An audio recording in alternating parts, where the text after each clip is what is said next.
For the moment that we all been waiting for this evening. Yeah! If everyone can give it up for the man himself, Grand Kanion.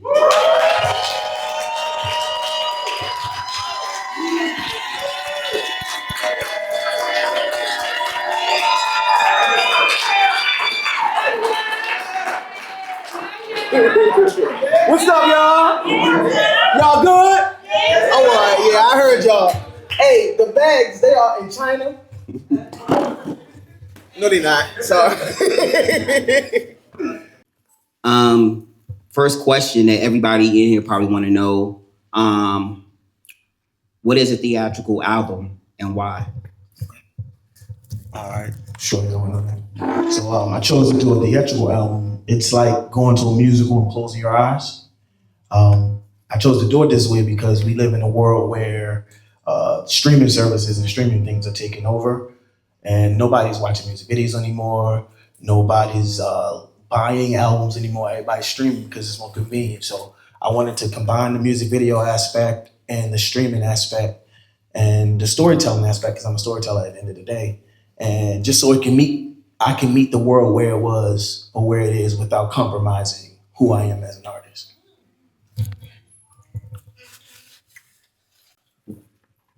What genre of music do this album fall under? How would you classify it? Well, that's the problem.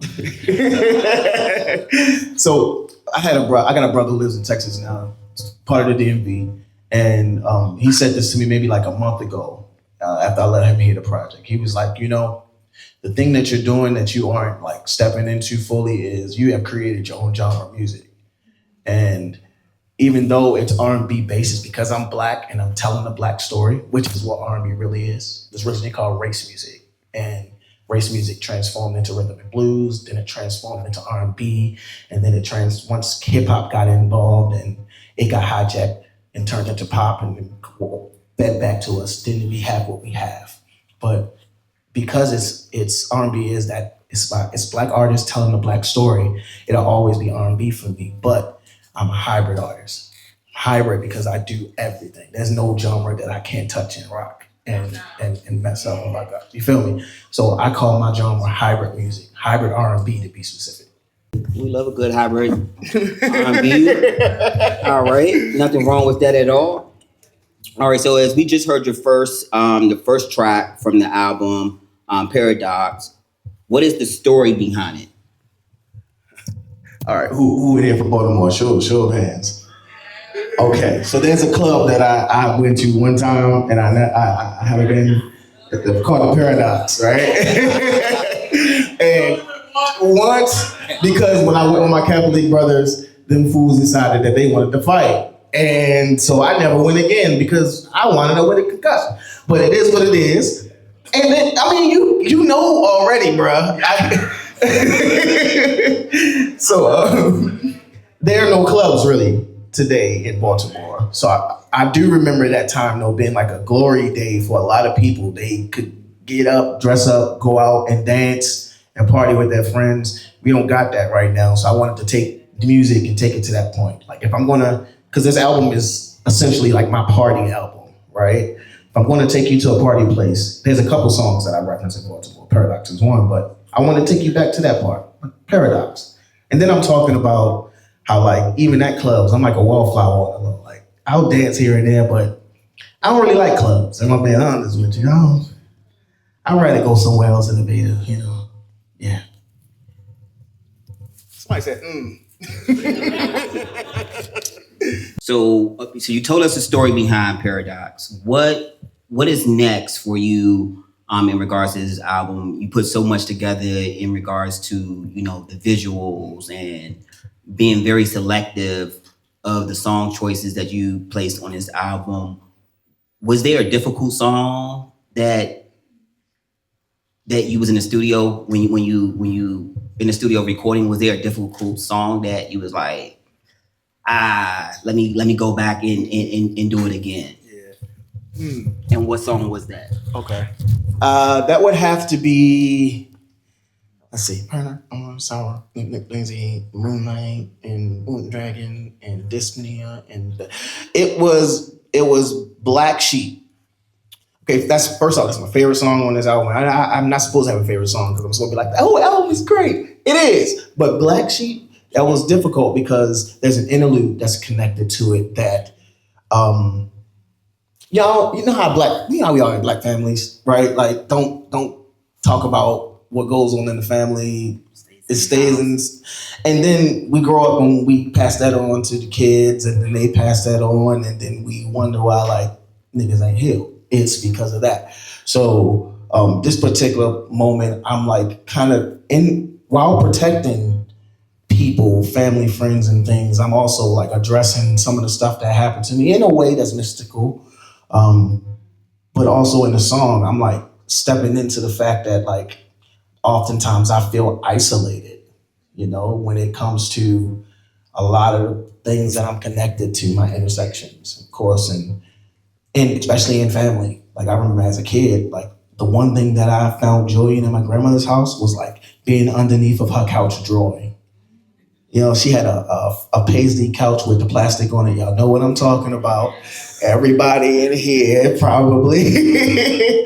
But that's where like most of like Hero City and everything was created, underneath my grandmother's couch in my sketchbook, me falling asleep on the sketchbook and using it as a pillow sometimes. You know what I'm saying? Because I wanted to get away and I didn't feel like I belonged to the family that I was a part of because I felt so different. And it's not necessarily them.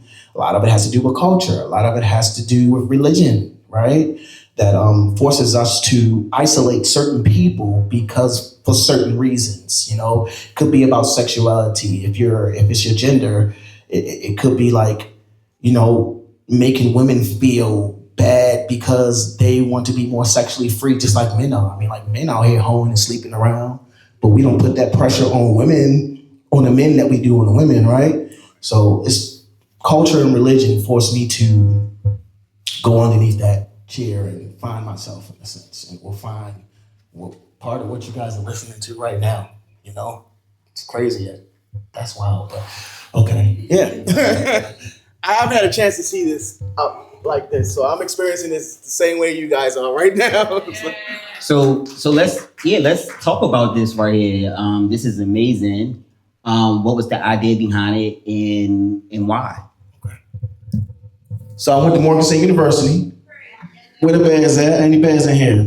Okay, I'm the only one. Got you. So my major, I started out in architecture. My architecture dean told us we're supposed to fill up a sketchbook. We're supposed to fill it up with like houses and arches and things that are related to houses. And I'm filling my sketchbook up with superheroes and clothes. It's wow. She's like, this is really great. I like this a lot. However, this was not the assignment. And so she walked me over to the fashion department and told me, literally, we had a nice conversation and everything. And she was like, well, this is where you belong. You know, like you're doing great in architecture, but look at your sketchbook, right? That's not what you're not doing anything related to architecture, brother. Here you go. I'm like, I don't want to know. It's already in motion. Have a good day. But psychology was one of the classes that I also took in trying to find what I wanted to do. Even though I was in fashion, I realized I like a lot of stuff. I like dreams. I like astrology. I like symbolism. And we'll get into that later. But this is from a concept called individuation, which is the process of self-realization.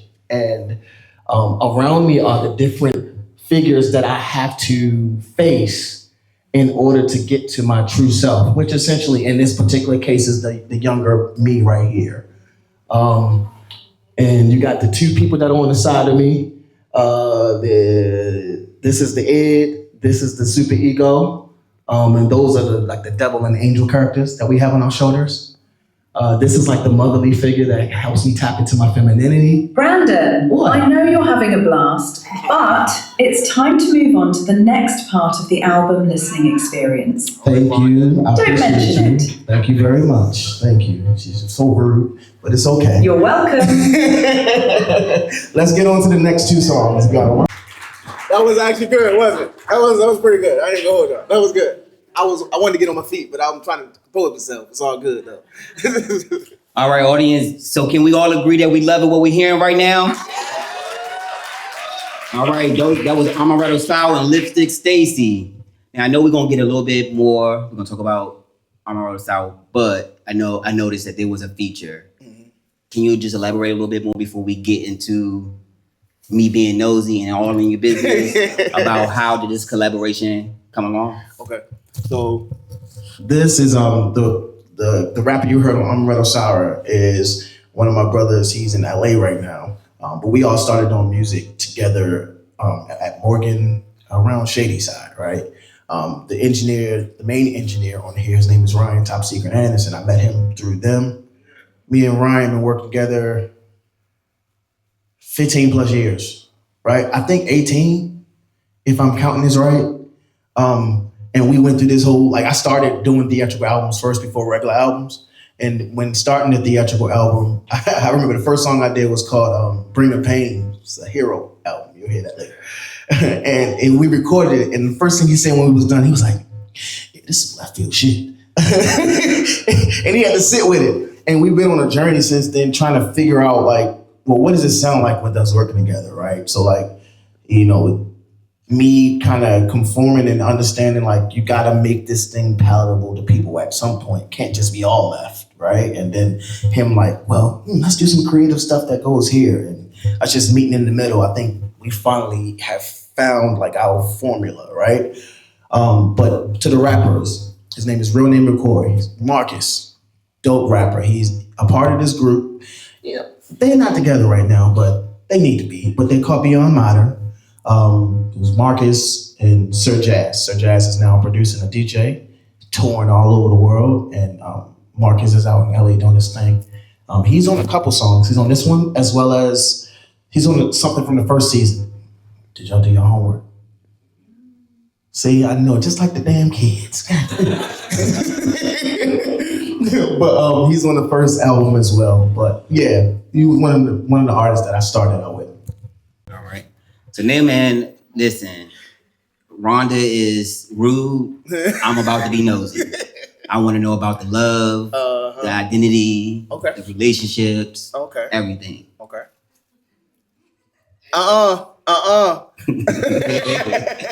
So here we go. Okay. Are you single? Yes. Why? I mean, you know, yeah. That wow was mad sharp, right? I mean, I'm actually dating right now in this season. You know, I was with somebody before, off and on for 4 years, that just, that was experience. First and foremost, whoever said wow, that's crazy.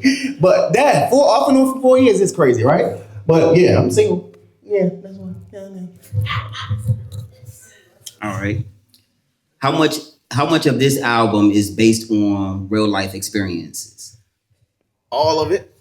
Every single song that I write is based off of something I experienced. And I come from a musical family, so my family either sings or plays an instrument. And my grandmother would come from the church as well. You know how it is. If you come from the church, the grandmother was like, don't stop singing until you feel something. So I recognize that I can't write from a place that's inauthentic, that I don't connect to. So I always write from places, most times I'm writing from places that I'm trying to free myself from shame or guilt, right? And I have to write myself out of those things, because if not, I'm going to be hiding and not being honest. And I know this, I've seen what that does to people that live their life like imprisoned by guilt and shame. Unfortunately, that's family. We all have to deal with that in culture, right?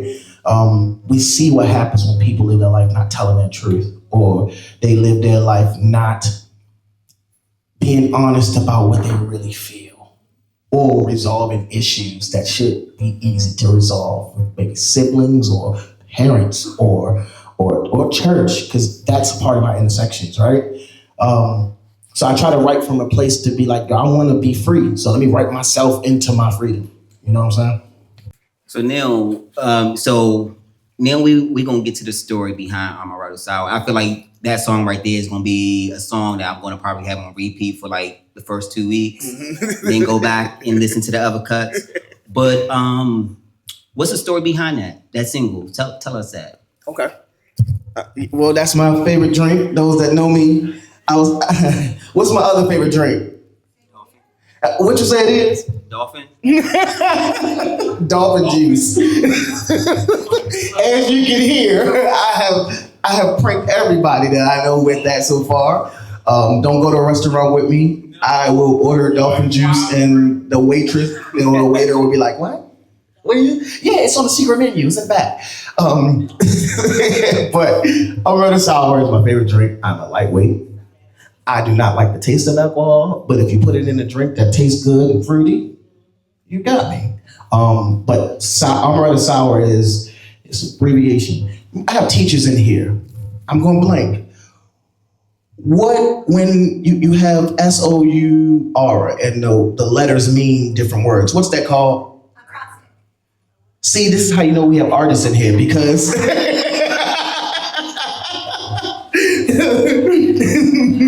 I love y'all. What I'm saying is, if you take sour, each letter in sour means something, right?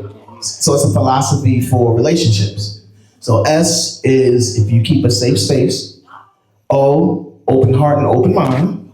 U, be understanding. And R, respect me. Like, you keep it sour, I can keep it sweet.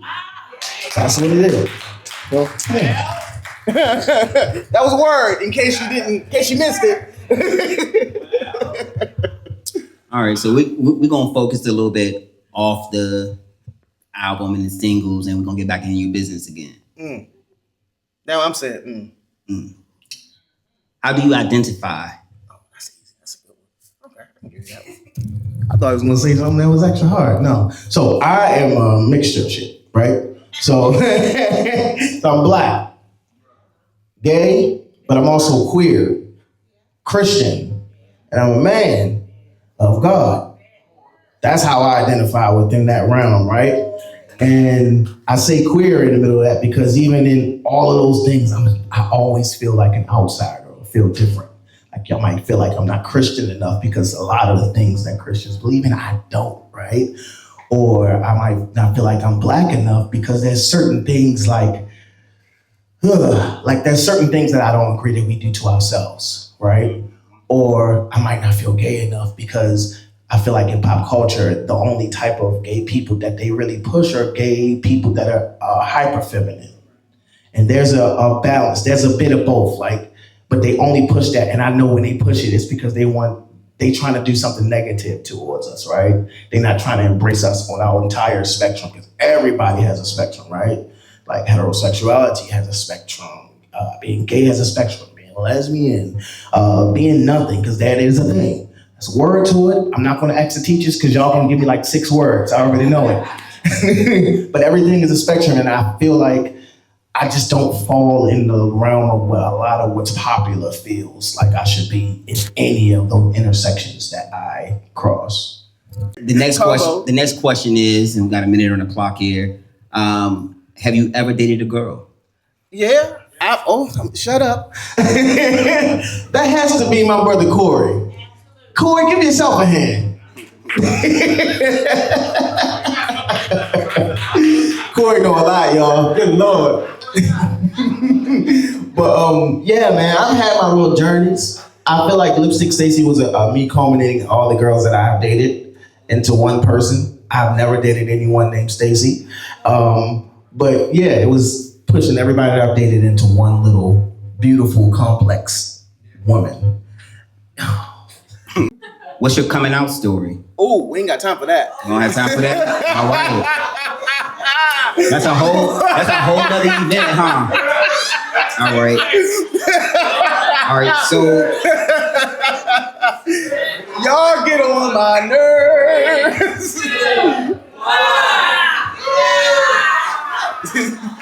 So what is your relationship like with your family and friends? Fellas, I think it's time for a golden moment with the audience. I'm sure they have so many questions and comments about what they've experienced and heard so far. So if you could take out your imaginary notepads and read your questions so Kanion can answer those. All right, so we're gonna pick 2 people. Where we at? Well, we got enough time for yet. It's like 1 or 2 people. 3. All right, who got a question already that they want to ask? Here we go. Come on now. Come on, George. Well, you don't need this. Yeah, you can come up. Come on up. Give George a hand, y'all.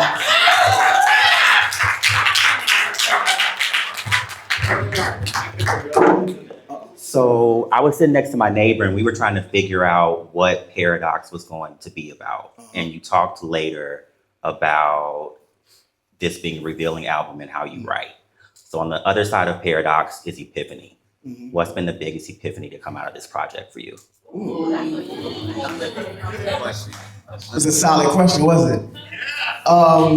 So my epiphany from this album leads into the next, which is be okay with your shadow self. Another epiphany is be okay with saying no and letting that be just the only answer that you give, right? And standing up for myself more, protecting myself more. That was my. Thank you for that question. Give me the hugs.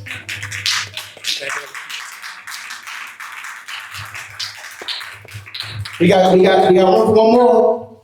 Anybody else? That sure was deep. And I sure.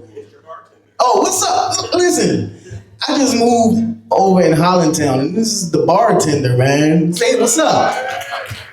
Hey everybody, my name is Vernon. I'm in Filippo's on 14 South Compton Street. And I'll make sure I have some Armado stock.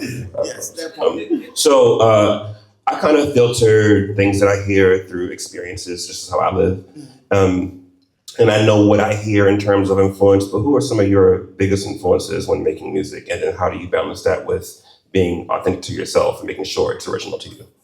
Another great question. Wow. I do have time for this. That's great. It's a good way to end it. All right, so I got a pyramid of artists that I look up to and draw inspiration from. Somebody said one of them, which is great, but I start at the top of my pyramid. Top of my pyramid is Michael Jackson, right? So then you go from Michael, you go to the next 2, 1 and 2. The next 2 is Whitney Houston and Prince, right? That's my top triangle. They all gone and they in heaven, right? But then you got the 3 that's living who said it?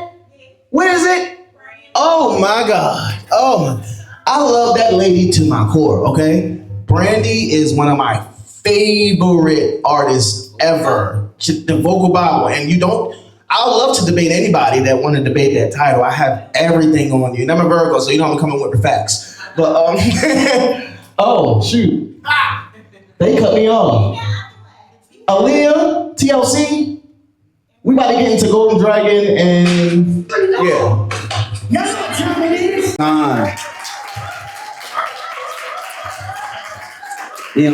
So far, we're 5 for 5. So this seems like this is gonna really be an album that everyone can experience and just listen through. So, and a lot of people don't make those albums.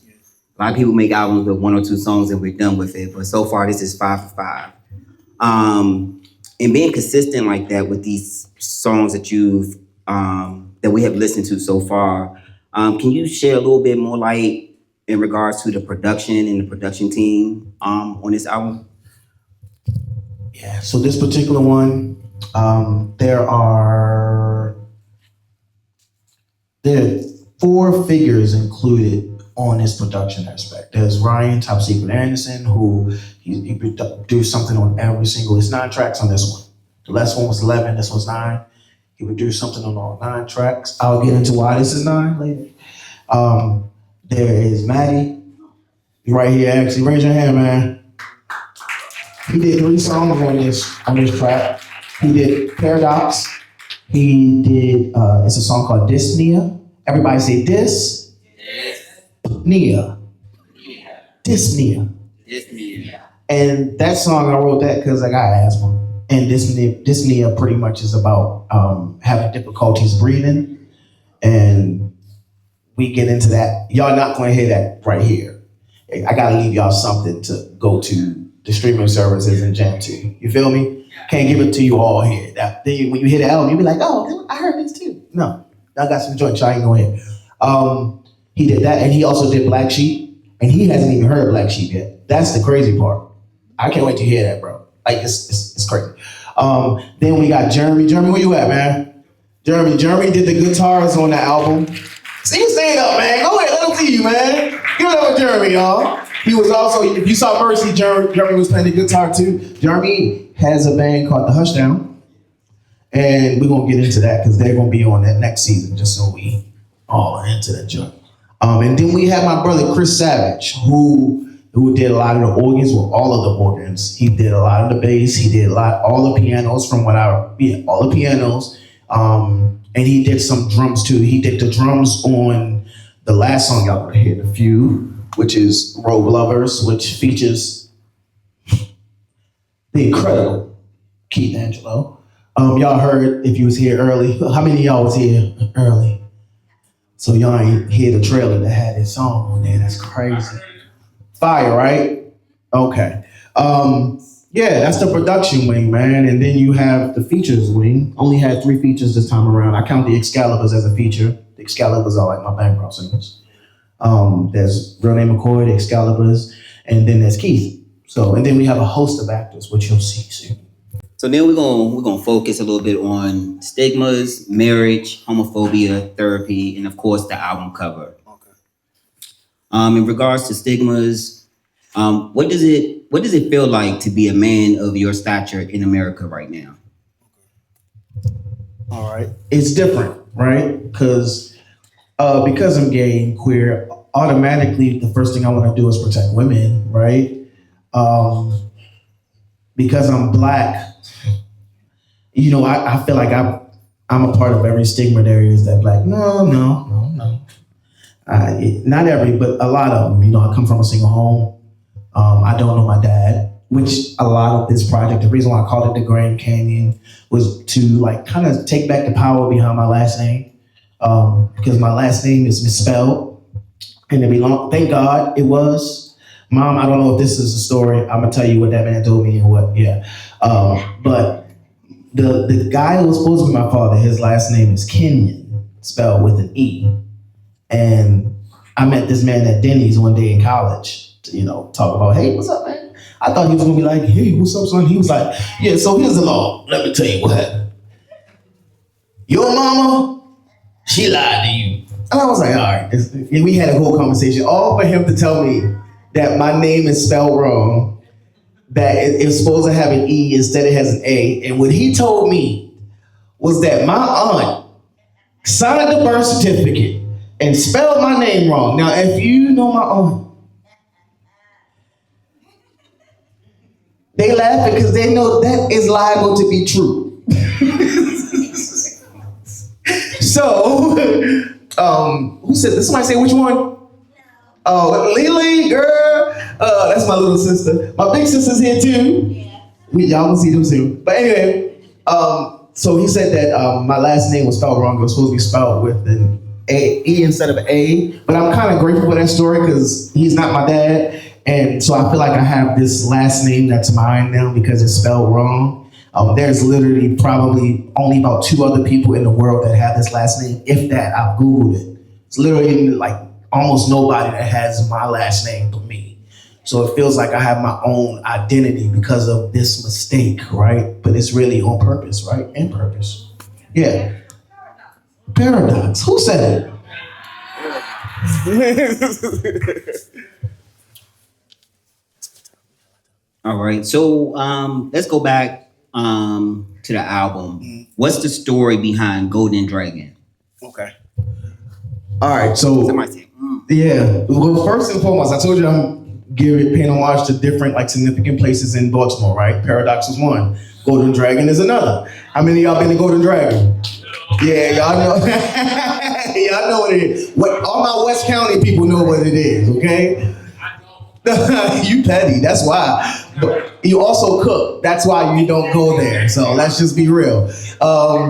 So Golden Dragon, outside of that, is all about that thing inside of us, right? We all have like golden dragons or that special thing inside of us that's lying dormant for whatever reasons. And back to the cover for these are guilt and shame, just so we know, two shadows in the back. But because of guilt or because of shame, we kind of hide and bury that treasure, that golden dragon in us, right? So this song, if you listen to it carefully, it sounded like I was using profanity. I didn't cuss at all throughout the whole song, but I used like assets to say ass because I wanted y'all to shake it. Or I use wagons or I use golden dragons to denote masculinity and femininity in terms of having that thing inside of us that needs to be woken up. The song is pretty much a call for action to us to like stop chilling, stop waiting on the sideline, stop waiting for somebody else to do it, stop waiting for the right time. Like now is the time, right? Wake up those gifts, or as the church folks will say, stir up the gifts, right? And use them to change the world. We complain so much. We complain so much about everything, not realizing that a lot of the things we're complaining about, we got the answers to, but we're not using those golden dragons in us. Like, we're not waking it up. Like, wake that shit up. Like, be aggressive with it. Like, fuck that. Like, fuck feelings. Fuck perceptions. Wake it up and use it to do whatever it is that you want to do, right? Like, dreams, it's not too late to activate your dreams. A lot of people gave up on them dreams and buried those golden dragons because they felt as though they were too old. It's not. Never too late, right? Or location. I know I fell victim to that, feeling like I got to be at a certain place in order to do a certain thing. Right here is a direct response to no, you don't. You know, like, just wake them up. That's what Golden Dragon is about.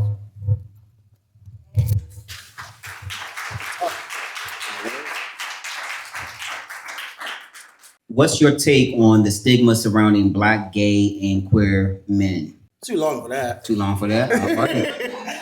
That's gonna lead me to tomorrow. I don't think y'all got that time. All right, so let's go back to the album. What's the story behind Moonlight and why? Okay. All right. So Moonlight, I do this thing every time I have a concert. Some of my singers are in here. Y'all know about that. It's called a bonfires. When I get 3 things from the audience, and I have the band play a random melody and I create a song. So I just wanted to capitalize and put that on record. That was the first thing. The second thing was I wanted to write a vulnerable song about how I just want to be seen for me, right? I just want to be embraced and accepted for me. I feel like in relationships, and if we can tackle stigmas for about 30 seconds, right? I feel like people pick me apart to, even with this music, there are a lot of people that was like, it's too much. It's too far left. Like, just give me the music and that's it. And a lot of, or if I'm Black, like, why you dress like that? Why you talk like that? Or in relationships, you're too deep, or you're not this enough. And I just wanted to feel in that moment, and like I'm embracing myself, right? For everything I am, not just, I don't want to shape shift anymore. I don't want to code switch. I don't want to do anything but just be authentic as Brandon, fuck. it's time for another golden moment with the audience. I'm sure someone has some burning questions about what they've heard this far. Are there any brave souls that would like to share what they've heard, have been thinking? Anyone? Don't all stand at once. Come on now.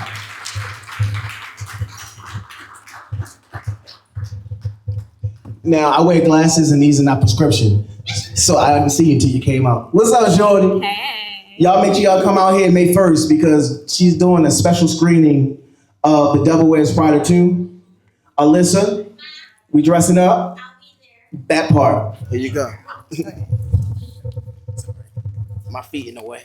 There you go. So my question is not fully formed exactly yet, but what it is I think that what I'm hearing and what you're talking about in your album, your story, is a lot of self-discovery and being secure in yourself.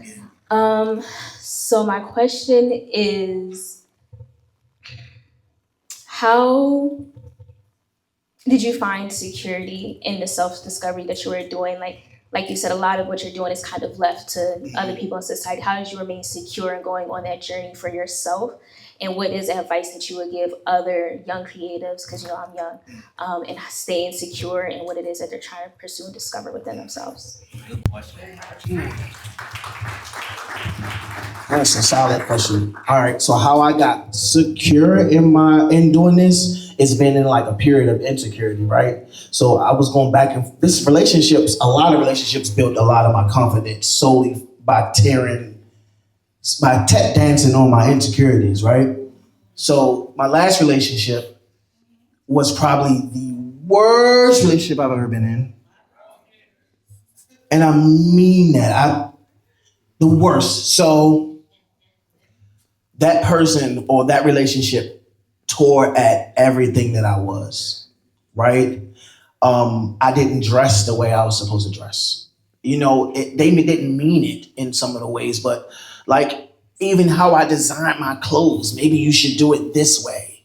This is what's popular. This is what will work. Or like people want to hear your voice, not necessarily the story, So it's like, yeah, but it sounds like a hurt person, right? So I had to kind of like build myself out of that because the only options for me, if I'm being honest, was to get rid of myself, right? I've had those thoughts. I even was this close to doing it at one point. And I had to kind of just like, through those moments, be like, yo, what you're doing is worth it. Like, what you're doing is good. What you're doing is fire. Like, if I think back to all the people that I look up to, they all have disrupted the system. They all have done something that changed the trajectory of the music industry or the art industry, right? Before Michael Jackson came out with Thriller, all the videos were just people performing in front of a green screen. Then he came out with Thriller and changed the whole game. And people were telling him he shouldn't do that. The budget that he had to put in that video, people were telling him that's too much.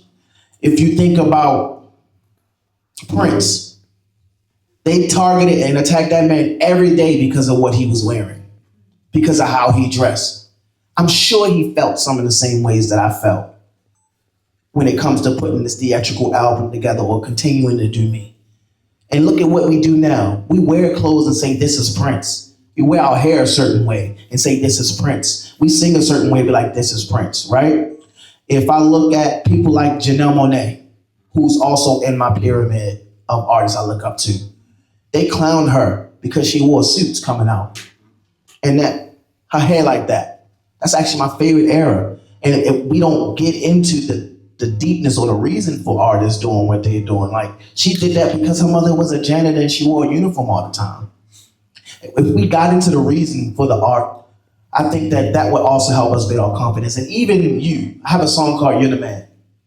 And in that song, I say, why are we seeking validation from creations just like you when they don't understand the beauty that resides inside of you, let alone inside them too? If we sit and we think about it, why are we asking other creations for validation on a piece of art that they have no idea why or how it was created? I think if we take that moment to step back and be like, I'm a masterpiece. I was made a certain way. I was made to move a certain way. I was made to think a certain way. I was made to go about this a certain way. I don't give a shit. If it's this avenue, that avenue, that avenue, there's a hell of an amount of lanes and ways that a person can go. But we all have our own way of doing it. Stop comparing yourself. That's how you build your confidence. Stop comparing yourself. Forget the comparisons. Nobody's better than you. Nobody's less than you. Everybody is the same. And that's that. That's how you start, really. You got to stop comparing yourself to other people because nobody's like you at all. Even if they have similarities, nobody's like you. Any other questions? Sorry, that was a long stream of thought and reality. I'm sorry, but yeah. Someone's coming. Yes? Okay, I know who this is. Abraham. Go ahead, man. The government is crazy, but my question is, what do you classify as success in your field? So that came with a lot of confidence as well, because in my field, most people would think success is Grammy, Billboard, #1 albums. I don't look at the numbers anymore. And it took famous people to tell me not to look at the numbers. It took blue checks popping up in my inbox to tell me, don't worry about the numbers. What you're doing is great. Just keep going, right? I define success as what I'm doing right now. I'm sitting here doing something that I probably haven't seen anybody do just yet. And I'm sitting in it. It took a lot of work for me to do it, but I'm doing it. I define success as, you have these big organizations in the city that might tell me, no, you can't do this, you can't do that. I define success as me not giving up and doing shit for myself, right? Not waiting around for nobody to do anything. I define success as having albums done. I define success as being able to get up here and be bold. That's success.